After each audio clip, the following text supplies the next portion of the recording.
Hi there, my name is Shaileen Shah, happiness coach with Happy Life Habits, positively impacting people's happiness and well-being levels. And welcome to day 3 of this video series on mental health. And day 3 is about thinking.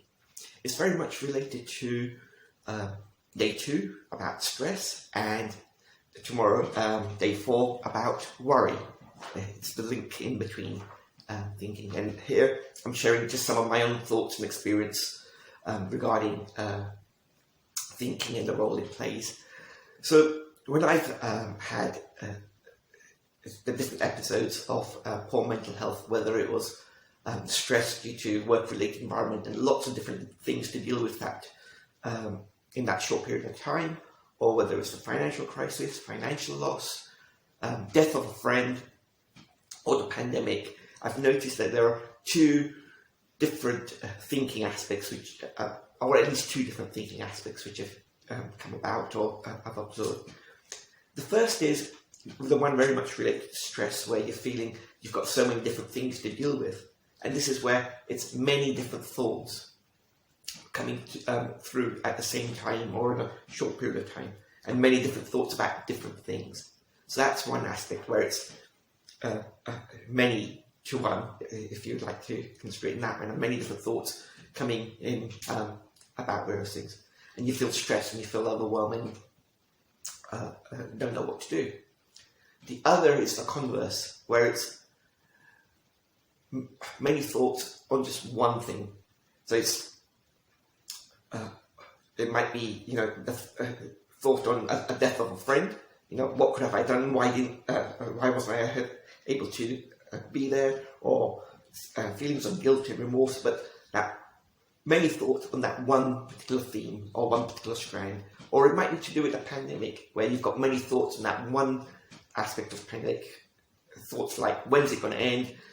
Why is this happening? Will I be impacted? And so forth. So when we have, we can have many different thoughts happening at the same time, or one thought, or one theme and many thoughts on that one theme. And that can escalate and cause a chain in our thinking and run away. So it's, again, here it comes down to the number of thoughts we have and the duration we have those thoughts for. And again, thinking about, we need to put that bottle down and break that pattern. It's not just the number of thoughts and the duration, but it's the quality of thoughts as well, which is important here. And many of the time, it's negative thoughts, not empowering or positive thoughts. And we tend to use the word ruminate. The word ruminate comes from what happens in a cow's stomach when it keeps chewing over the food to digest it, to break it down, and keeps chewing it over. And when we're just going over the same kind of thoughts over and over again, and again, we're ruminating, and that can have an impact on us. I think there's some, I can't remember the exact quote, but there's something like we have 80,000 thoughts a day, 50 or 60,000, or a big percentage of them are the same thoughts we've had the previous day, and majority of them are negative thoughts. So that's what we're happening when we're ruminating, or often when we're thinking. And as we become aware of this, what we can do is, and what we need to do, is switch our thinking from negative to positive, to thinking about positive aspects, and that helps release happier chemicals in our body, makes us more resourceful, gives us optimism and hope, and gives us an opportunity to see a way out and to deal with these things. And I use the word ruminate in a manner where the first part is rumi, and the Sufi poet has got wonderful quotes he's shared, or thoughts and ideas, and these are empowering ones worth thinking over. And one such one is, if you distance yourself for an hour from your endless thoughts, what do you think will happen?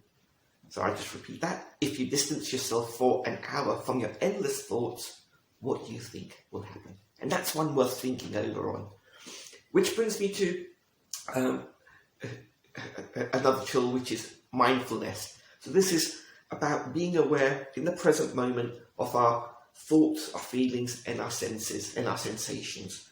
It's not thinking about the past. It's not so much thinking about and worrying about the future, but it's about being present where we are and just being aware of what is going on and observing our thoughts, our feelings, and the different senses that we feel. It's about present moment awareness, being aware of that. And that mindfulness and that present moment awareness is an important tool to help put the bottle down, to give us that break from that pattern and to step back and have a breather. And breathing is one of the things we can do. We can focus on our breath, take some deeper breaths and help relax us. When we're stressed, our threat system is kicking in. When we're relaxed and we breathe, we can become more relaxed, and it soothes us and it helps release the happy chemicals and helps us deal with whatever we need to deal with.